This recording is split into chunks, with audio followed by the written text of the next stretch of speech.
Hello friends, मेरा नाम गौरव है और मैं आपके लिए जो है वो पॉलिटी की क्लास एक बार फिर से लेकर के आया हूँ। और आज का हमारा जो टॉपिक है वो है संविधान सभा, कॉन्स्टिट्यूएंट असेंबली के बारे में आज हम लोग पढ़ेंगे, पूरा डिटेल में डिस्कशन करेंगे। बहुत इंपॉर्टेंट टॉपिक है, एग्जाम में एक क्वेश्चन 100% इसका आना ही है। और उससे पहले आप अगर मेरे वीडियोज़ को पसंद कर रहे हैं तो प्लीज़ सब्सक्राइब का बटन जरूर दबा दीजिएगा। तो सबसे पहले हम लोग संविधान सभा की जो टॉपिक्स हैं उसके बारे में एक बार देख लेते हैं कि संविधान सभा में हम लोग क्या क्या पढ़ेंगे। तो सबसे पहले हम लोग पढ़ेंगे उसकी पृष्ठभूमि, क्या क्या हुआ था जिसकी वजह से संविधान सभा बनी। उसके बाद संविधान सभा का गठन किस प्रकार से हुआ, उसकी कार्यप्रणाली क्या थी, क्या क्या काम करती थी हमारी संविधान सभा। स्वतंत्रता अधिनियम का प्रभाव, मतलब जब भारत स्वतंत्र हो गया, मतलब आपको ये चीज जान के आश्चर्य होगा कि संविधान सभा जो हमारी बनी थी संविधान बनाने के लिए, वो संविधान लागू मतलब भारत के स्वतंत्र होने से पहले ही बन गई थी। तो इसके बाद में क्या हुआ, उसके बाद में उसकी समितियां कौन कौन सी थी, उसकी प्रारूप समिति आप सबने सुना होगा, बहुत इंपॉर्टेंट समिति थी उस, वो क्या थी। उसके बाद संविधान प्रभाव में कैसे आया, उसका प्रवर्तन कैसे हुआ, और संविधान सभा की आलोचनाएं क्या क्या। ये हमारे कुछ टॉपिक्स हैं जिसको आज हम लोग डिस्कस करेंगे। तो फटाफट से हमारा पहला टॉपिक ले लेते हैं, संविधान की पृष्ठभूमि। इस इस टॉपिक में जो है ना वो डेट्स बहुत सारी है, तो आप थोड़ा सा उसको याद करने की कोशिश करना। मैं भी यहाँ पे ट्राई करूंगा कि आपको वीडियो देखते देखते ही सब कुछ याद हो जाए। तो सबसे पहले हम लोग लेते हैं 1934। 1934 में जो है वो एक महानुभाव आए थे हमारे, उनका नाम था सर M.N. रॉय। इन्होंने जो है वो सबसे पहले संविधान सभा के गठन का जो है वो सुझाव दिया था। इनके बाद में जो है वो इनसे इंस्पायर हुई हमारी भारतीय राष्ट्रीय कांग्रेस। इन्होंने 1935 में क्या किया कि इन्होंने संविधान सभा के गठन की मांग की। इन्होंने सबसे पहले इनकी बैटरी उठी कि भाई सर M.N. रॉय जो कि भारत में वामपंथी आंदोलन के बहुत बड़े प्रणेता थे, इन्होंने उसके बाद में 1935 में संविधान सभा के गठन की मांग की। उसके बाद में आया 1938। 1938 में पंडित नेहरू ने सबसे पहले यह डिक्लेयर किया, यह घोषित किया कि स्वतंत्र भारत में एक संविधान सभा होगी जिसके द्वारा संविधान का निर्माण किया जाएगा। वो संविधान सभा वयस्क मताधिकार के आधार पर चुनी जाएगी, ये उन्होंने घोषणा करी थी। ठीक है, ये चीज अपने को ध्यान रखनी है। उसके बाद में ये जो पंडित नेहरू ने ये घोषणा करी, इसको अंग्रेजों ने मान लिया कि चलो ठीक है यार, हम तुमको एक संविधान सभा दे देते हैं। तो इन्होंने जो माना उसको बोलते हैं 1940 का अगस्त प्रस्ताव। अगस्त प्रस्ताव, ठीक है। 1940 में ये अगस्त प्रस्ताव आया जिसमें अंग्रेजों ने पंडित नेहरू की संविधान सभा के गठन की मांग मान ली। और इस अगस्त प्रस्ताव के बाद में सन 1942 में ब्रिटिश मंत्रिमंडल के एक सदस्य थे जिनका नाम था सर स्टेफोर्ड क्रिप्स। ये जो है वो भारत आए, संविधान सभा के गठन का जो है वो एक सुझाव, अपना प्रपोजल लेकर के आए जिसको कि क्रिप्स प्रस्ताव या क्रिप्स प्रपोजल कहा जाता है। ठीक है, इस क्रिप्स प्रपोजल को मुस्लिम लीग ने रिजेक्ट कर दिया। मुस्लिम लीग ने बोला कि हमको 2 संविधान सभाएं चाहिए, भारत को 2 भागों में बांट दिया जाए और हमको अलग संविधान सभा हमारी बनानी है। इसके बाद में इनको सेटिस्फाई करने के लिए जो है वो सन 1946 में, मतलब 1945 में कैबिनेट मिशन प्लान का गठन हुआ था। वो कैबिनेट मिशन प्लान जो है वो 22 मार्च 1946, 22 मार्च 1946 को ये कैबिनेट मिशन प्लान भारत पहुंचा था। एग्जाम में क्वेश्चन आ चुका है ये वाला, इसको बोलते हैं कैबिनेट मिशन प्लान। ठीक है, इस कैबिनेट मिशन प्लान के 3 मेंबर थे। एक तो थे ये सर स्टेफोर्ड क्रिप्स, उसके बाद में थे सर A.V. अलेक्जेंडर, और तीसरे थे सर पैट्रिक लॉरेंस। ये 3 लोग जो है वो इसके सदस्य थे। ये चीज आपको याद रखनी है। तो इस प्रकार से ये सारी जो है वो इसकी पृष्ठभूमि है जिसके आधार पर बाद में आगे जाकर के संविधान सभा का गठन किस प्रकार से हुआ हम लोग पढ़ते हैं। तो ये हो गई आपको एक पृष्ठभूमि, इसकी याद रखनी है। उसके बाद में नेक्स्ट टॉपिक हमारा आता है कि संविधान सभा का गठन किस प्रकार से हुआ। तो संविधान सभा के गठन में सबसे बड़ा जो हाथ था वो था कैबिनेट मिशन प्लान का। तो सबसे पहले हम लोग लेते हैं कि संविधान सभा का गठन है ना। तो हमारा एक टॉपिक हमने अभी डिस्कस कर लिया है, पृष्ठभूमि हो चुका है। अब हम लोग पढ़ रहे हैं संविधान सभा का गठन। गठन में क्या हुआ, सबसे पहले कि कैबिनेट मिशन प्लान जो प्रस्ताव लेकर के आया था, उस कैबिनेट मिशन प्लान के प्रस्ताव के आधार पर दिसंबर 1946 में जो है वो भारत में संविधान सभा का गठन हो गया था। ठीक है, तो दिसंबर 1946 में संविधान सभा गठन हुआ। वो किस प्रकार से हुआ, उसके प्रस्ताव क्या थे। तो इसके अंदर क्या था कि संविधान सभा संविधान सभा जो थी हमारी, उसमें ये प्रपोज किया गया कि इस संविधान सभा में कुल मेंबर होंगे 389, कुल 389 मेंबर्स होंगे इसके अंदर, ठीक है। उन 389 मेंबर्स में से उसका दो भाग में इन्होंने विभाजन किया। एक तो था 296 मेंबर्स और एक थे 93 मेंबर्स। अब ये 296 मेंबर्स थे वो कौन थे? ये 296 मेंबर्स थे ब्रिटिश भारत के, और ये जो 93 मेंबर्स थे वो थे देशी रियासतें, देशी रियासतें, ठीक है। अब ये जो 93 मेंबर्स थे ये तो संविधान सभा में शामिल ही नहीं हुए, तो ये आगे जाकर के जब भारत देश स्वतंत्र हो जाएगा उसके बाद में ये लोग जो है वो संविधान सभा में शामिल हो गए थे, लेकिन फिलहाल ये संविधान सभा में शामिल नहीं थे। तो अब अपन बात करते हैं इसकी कि ब्रिटिश भारत में क्या हुआ। ब्रिटिश भारत के दो हिस्से थे, एक तो थे गवर्नर द्वारा शासित राज्य थे जो कि टोटल 11 राज्य थे। कौन कौन से थे ये भी मैं आपको बता देता हूं। बंगाल, बिहार, उड़ीसा, आसाम, मद्रास, बंबई, पंजाब, सिंध, ये तो हो गए 8 राज्य। उसके बाद में संयुक्त प्रांत, मध्य प्रांत और उत्तर पश्चिमी सीमांत प्रांत, ये 11 गवर्नर के राज्य थे। इनको जो है वो टोटल इन्होंने 292 सीट्स दी, और 4 जो थे 292 सीटें होगी गवर्नर के राज्य, और 4 सीटें जो थी वो थी मुख्य आयुक्त, चीफ कमिश्नर के प्रांत थे। वो कौन कौन से थे?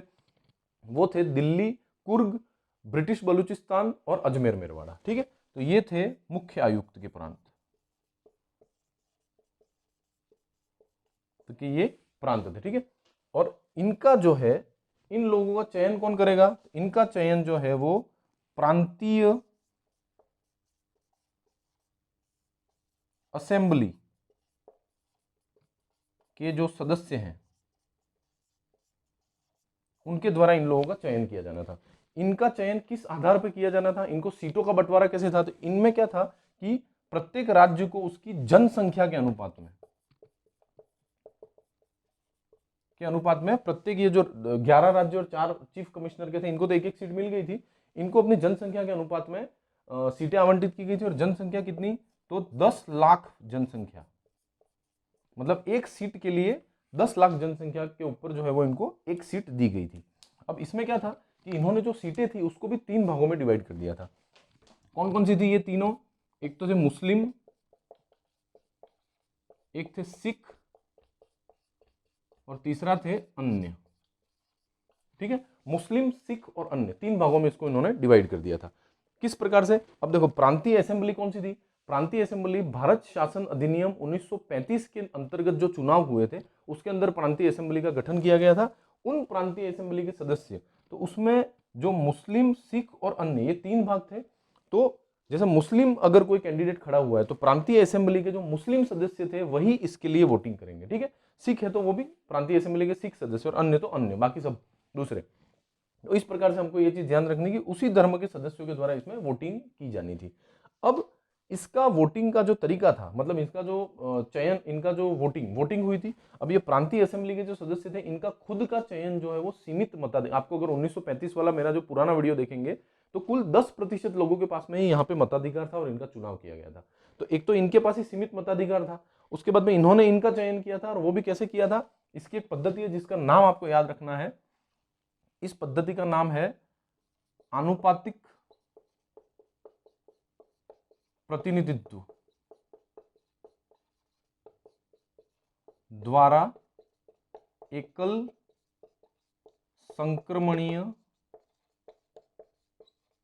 संक्रमणीय मतदान, ये पद्धति थी। इस पद्धति के द्वारा इन लोगों ने, प्रांतीय असेंबली के सदस्यों ने जो है वो हमारी संविधान सभा के जो इन ब्रिटिश भारत के जो सदस्य मेंबर थे उनका चयन किया। तो इस प्रकार से ये हमारा संविधान सभा के गठन का जो पूरा है वो पूरा हो गया। अब संविधान सभा के माने में बोला जाए तो संविधान सभा आंशिक रूप से चयनित और आंशिक रूप से मनोनीत, ये देशी रियासतों के जो थे वो मनोनीत लोग थे, जो देशी रियासतों का जो राजा है वो इसको मनोनीत करेगा।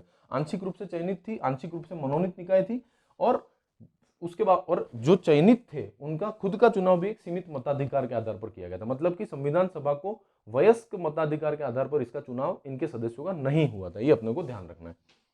और एक ये चीज ध्यान रखनी है, ये सब चीजें हो गई।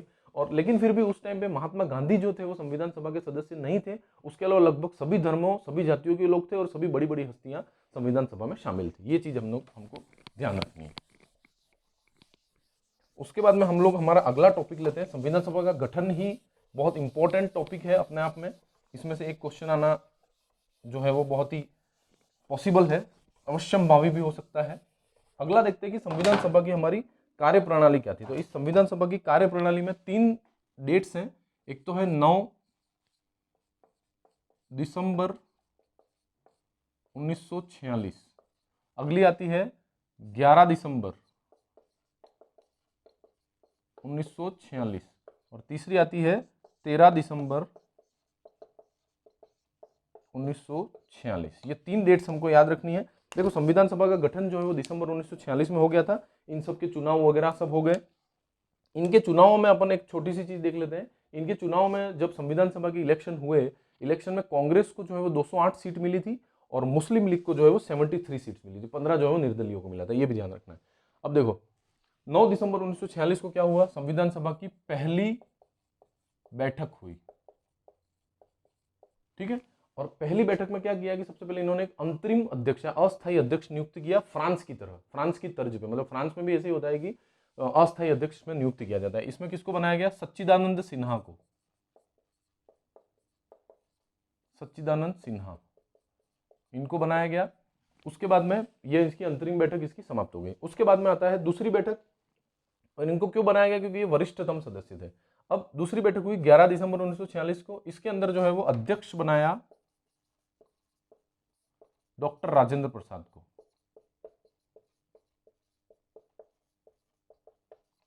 और उपाध्यक्ष, संविधान सभा के 2 उपाध्यक्ष थे। एक तो थे एच.सी. मुखर्जी और एक थे वी.टी. कृष्णमाचारी। ठीक है, ये 2 संविधान सभा के 2 उपाध्यक्ष थे। एक अध्यक्ष थे डॉक्टर राजेंद्र प्रसाद और एच.सी. मुखर्जी और वी.टी. कृष्णमाचारी इनके 2 उपाध्यक्ष थे। ठीक है, ये हो गया 9 दिसंबर 1946, 11 दिसंबर 1946। अब आता है 13 दिसंबर 19। इस दिन क्या हुआ था, इस दिन जो है वो पंडित नेहरू या पंडित जवाहरलाल नेहरू जो थे, उन्होंने उद्देश्य प्रस्ताव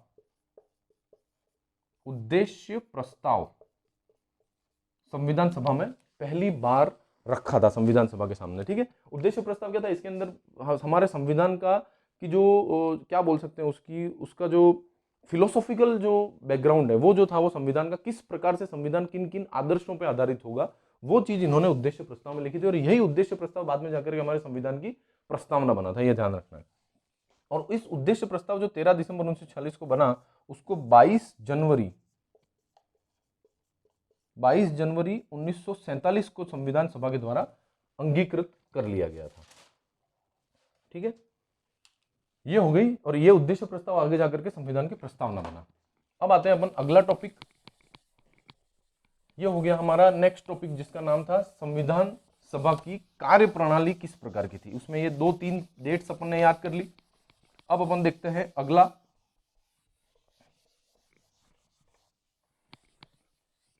ठीक है, तो नेक्स्ट टॉपिक है हमारा स्वतंत्रता अधिनियम द्वारा क्या परिवर्तन हुए। तो इसके अंदर हम लोग ये देखेंगे कि स्वतंत्रता अधिनियम जो था, इसके अंदर सबसे पहले क्या हुआ कि 3 जून 1947 को सबसे पहले जो है वो लॉर्ड माउंटबेटन योजना लागू हुई। और इस माउंटबेटन योजना लागू होने के बाद क्या हुआ कि जो देशी रियासतें, जो 93 मेंबर्स जो थे वो जो इसमें शामिल नहीं हुए थे, वो देशी रियासतों के मेंबर इसमें शामिल होने लग गए, पहली चीज। दूसरी चीज क्या हुई कि जो मुस्लिम लीग के जो भारतीय साइड के सदस्य थे वो भी संविधान सभा में शामिल हो गए। अब इसके अंदर टोटल मिला के संविधान सभा में 3 परिवर्तन हुए। पहला परिवर्तन क्या हुआ कि इसको एक संप्रभु निकाय बन गई है। इसके अंतर्गत संविधान सभा को एक संप्रभु निकाय बना दिया। संप्रभु निकाय मतलब ये अपनी मर्जी से काम करने वाली संस्था बन गई कि ब्रिटिश भारत के जितने भी कानून थे उन सबको खत्म करने का और अपना नया कानून या नया संविधान बनाने का पूरा अधिकार संविधान सभा के पास में आ गया। दूसरा क्या हुआ कि संविधान सभा जो है वो एक विधायिका की तरह कार्य करने लग गई। ठीक है, अब भारत हमारा स्वतंत्र हो गया था, स्वतंत्र भारत की कोई संसद पार्लियामेंट वगैरह है कोई थी नहीं जिससे कि आम कानून बनाया जा सके। इसलिए क्या किया, संविधान सभा को ही बोल दिया कि तुम ही जो है संविधान बनाओ और तुम ही आम कानून बनाओ, दोनों चीजें तुम ही करो। तो इसके अंदर जो है वो दो चीजें हो गई। जब ये संविधान सभा की तरह कार्य कर रही है उस समय इसके अध्यक्ष हो गए राजेंद्र प्रसाद जी। ये बहुत इंपॉर्टेंट चीज है। और जब भी इस संविधान सभा की बैठक एज ए विधायिका हो रही थी तो उस समय इसके अध्यक्ष होते थे जी वी मावलंकर। ठीक है, ये चीज हो गई। अब देखो संविधान सभा ने संविधान सभा की तरह कार्य कब तक किया था, तो ये था 26 जनवरी 1949। स्टार्ट कब से किया था, तो स्टार्ट तो 9 दिसंबर 1946 से 26 जनवरी 1950 को जब इन्होंने लास्ट टाइम संविधान के ऊपर हस्ताक्षर किए थे, ये डेट थी, तब तक इन्होंने संविधान सभा की तरह कार्य किया है। 26 जनवरी 1950 भी अपन बोल सकते हैं। और इन्होंने विधायिका की तरह कार्य करना, उसकी पहली बैठक हुई थी जो 17 नवंबर 1947 से लेकर के और 17 अप्रैल 1952 तक इसने विधायिका के रूप में कार्य किया था। 1951-52 में भारत में आम चुनाव हुए थे, उसके बाद में चयनित सरकार आई थी, तब इन्होंने जो है वो इनकी आखिरी विधायिका की तरह इनकी बैठक आखिरी जो है 17 अप्रैल 1952 को हुई थी। एक हो गया ये दूसरा चेंज। तीसरा चेंज क्या हुआ, अब देखो भारत का बंटवारा होने वाला है, भारत का बंटवारा होगा तो इसके जो सदस्य हैं वो बिल्कुल कम हो जाएंगे, क्योंकि काफी सारे सदस्य पाकिस्तान को मिल गए, जो रियासतें वहां चली गई थी, जैसे कि ब्रिटिश बलूचिस्तान, सिंध, आसाम का सिलहट जिला, उसके बाद में पश्चिमी बंगाल, पूर्वी बंगाल और पश्चिमी पंजाब, ये सब जो एरियाज थे वो सब जो है वो पाकिस्तान में चले गए थे। तो इनके जो सदस्य थे वो उसमें चले जाएंगे पूरे के पूरे। तो इसलिए संविधान सभा की सदस्य संख्या जो है वो घटकर हो गई 299। उसमें से जो ब्रिटिश भारत के जो थे, ब्रिटिश भारत के सदस्य हो गए 229, 229, और देशी रियासतों के सदस्य हो गए 70। ये हो गए ब्रिटिश भारत और ये हो गए देशी रियासतें, कि ये मनोनीत सदस्य होने थे। ठीक है, ये वाले जो थे वो इतने कम हो गए। तो ये सब जो चीजें हैं वो संविधान सभा में ये वाले परिवर्तन आए। अब स्वतंत्रता के बाद में संविधान सभा ने क्या किया, ये हम थोड़ा सा एक देख लेते हैं।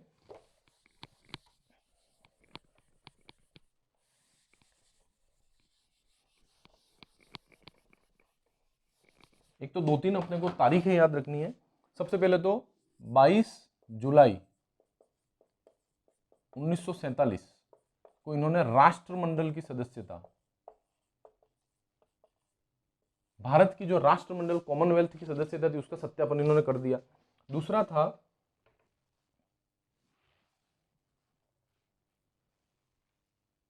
सॉरी राष्ट्रमंडल नहीं, राष्ट्रध्वज। 22 जुलाई 1947 को उन्होंने अपना राष्ट्रीय ध्वज जो तिरंगा था इसको राष्ट्रीय ध्वज के रूप में इन्होंने अडॉप्ट कर लिया। उसके बाद में आता है मई 1949। इस दिन इन्होंने जो है वो राष्ट्रमंडल की सदस्यता ली थी, इसकी सदस्यता का सत्यापन किया था। और 24 जनवरी 1950 को इन्होंने 3 काम किए थे, एक तो राष्ट्रीय गीत, एक राष्ट्रीय गान और राष्ट्रपति, ये 3 चीज किए थे, राष्ट्रीय गीत, राष्ट्रीय गान, और डॉक्टर राजेंद्र प्रसाद को एज ए भारत का राष्ट्रपति इन्होंने इनका चयन किया था। तो ये 3 चीजें इन्होंने करी थी। संविधान सभा की बैठक, संविधान सभा का जो टोटल ड्यूरेशन था वो था 2 वर्ष 11 माह और 18 दिन का था, और इस पे 64 लाख रुपए का खर्च आया था। ये सब जो है वो कुछ ऐसे फैक्ट्स हैं जो एग्जाम में डायरेक्टली ही पूछ लिए जाते हैं, तो हमको थोड़ा सा इसको ध्यान रखना है।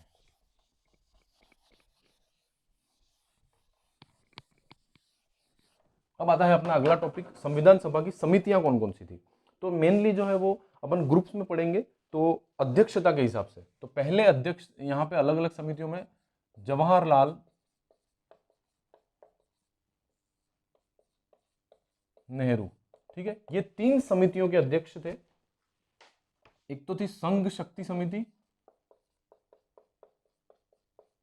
ठीक है, एक थी संघीय संविधान समिति, और एक थी राज्यों के लिए समिति। समिति, ठीक है, या ये राज्यों के लिए समझौता, ये ध्यान रखना है। राज्यों के लिए जो समिति थी उसके अध्यक्ष जवाहरलाल नेहरू जी थे, पंडित वो सरदार पटेल नहीं थे। उन्होंने समझौता बहुत सारा किया था हम लोग को ध्यान में, लेकिन इनकी समिति के अध्यक्ष जो थे वो पंडित नेहरू थे। दूसरी थे वो थे सरदार पटेल या सरदार वल्लभ भाई पटेल। ये कौन कौन सी समितियों के प्रभारी थे? इनके अंदर जो है वो एक तो प्रांतीय संविधान समिति,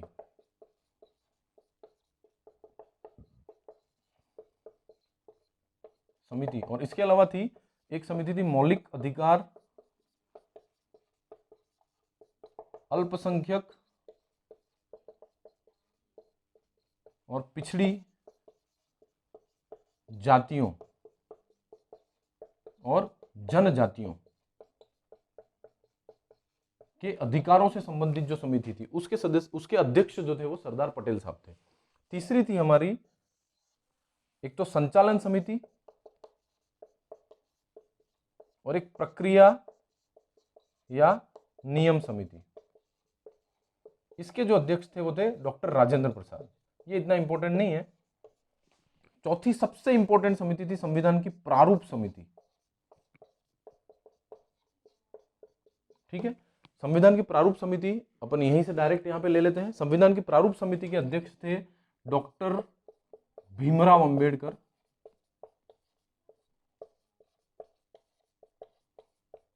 ठीक है। डॉक्टर भीमराव अंबेडकर जो थे, इनको भारतीय संविधान का पिता और आधुनिक मनु, ये दो चीजों की इनको संज्ञा दी गई है। प्रारूप समिति का गठन जो है, संविधान की प्रारूप समिति का गठन 29 अगस्त 1947 को हुआ था इसका गठन, और इसके टोटल अध्यक्ष सहित इसके टोटल 7 सदस्य थे, ठीक है। ये 7 सदस्यों के नाम भी अगर आप याद रखोगे तो अच्छा रहेगा, एग्जाम में क्वेश्चन आ चुका है। डॉक्टर भीमराव अंबेडकर थे, NG अयंगर थे, AK अय्यर थे, और उसके अलावा N माधवराव, KM मुंशी, और एक का नाम मैं मिस कर रहा हूं, तो ये आपको थोड़ा ध्यान में रख लेना है, ठीक है। तो ये हो गई हमारी संविधान की प्रारूप समिति। अब देखते हैं कि संविधान हमारा प्रभाव में कैसे आया।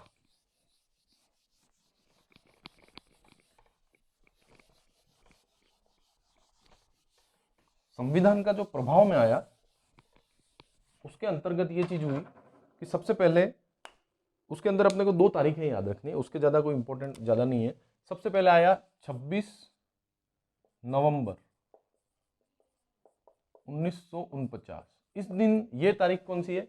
इस तारीख को जो है वो सबसे पहले संविधान को पारित किया गया और इसको अपनाया गया। ये थी ये तारीख 26 नवंबर 1949 को भारत के लोगों ने संविधान को अंगीकृत किया, ऐसा भी अपन बोल सकते हैं।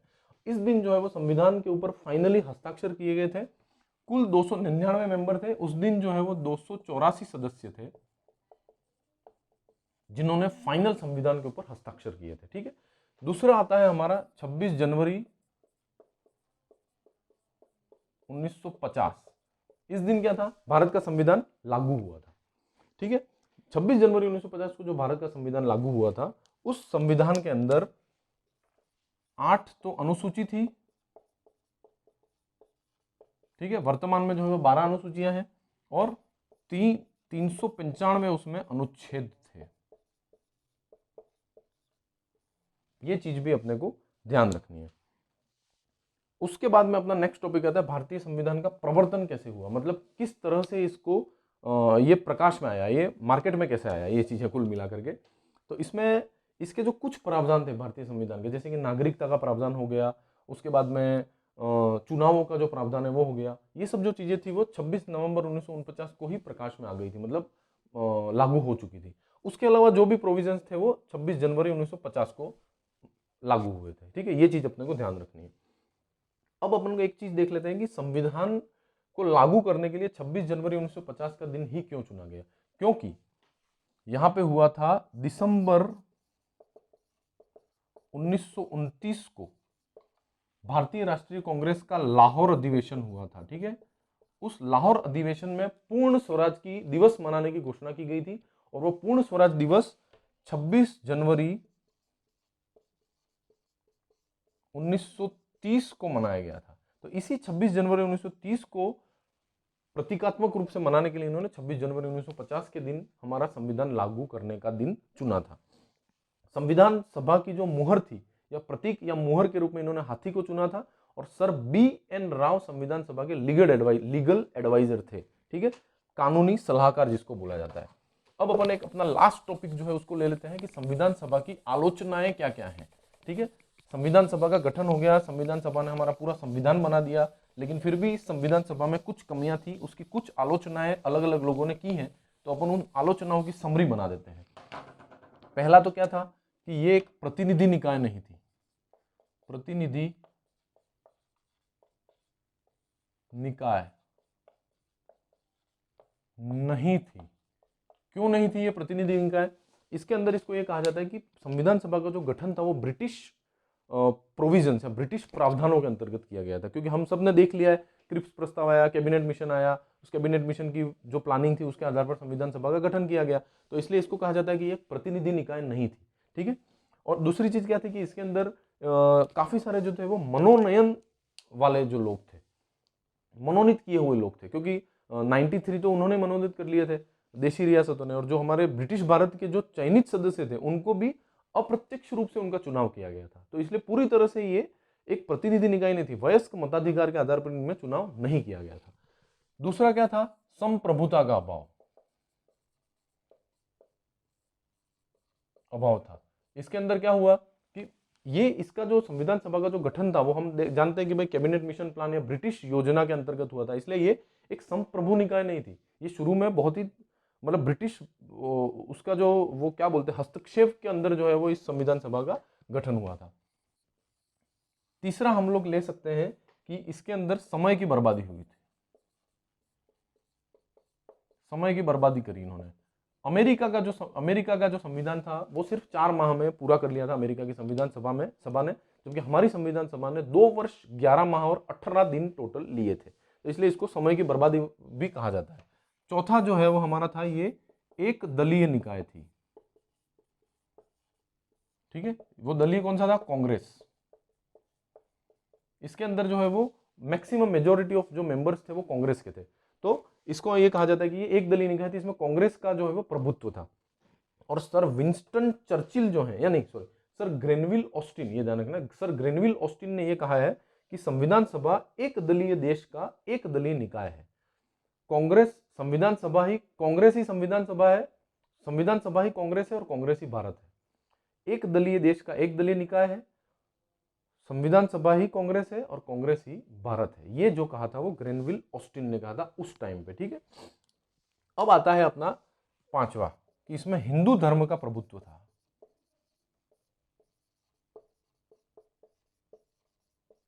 इसके अंदर, इसमें जो मेजोरिटी ऑफ जो लोग थे वो हिंदू थे। इसके अंदर ये कहा जाता है कि भाई ज्यादातर इसमें हिंदू थे, एक धर्म जो है वो इसका यहाँ पे प्रभाव बहुत ज्यादा था। और फाइनल जो इसको कहा जाता है छठा, ये था इसमें वकीलों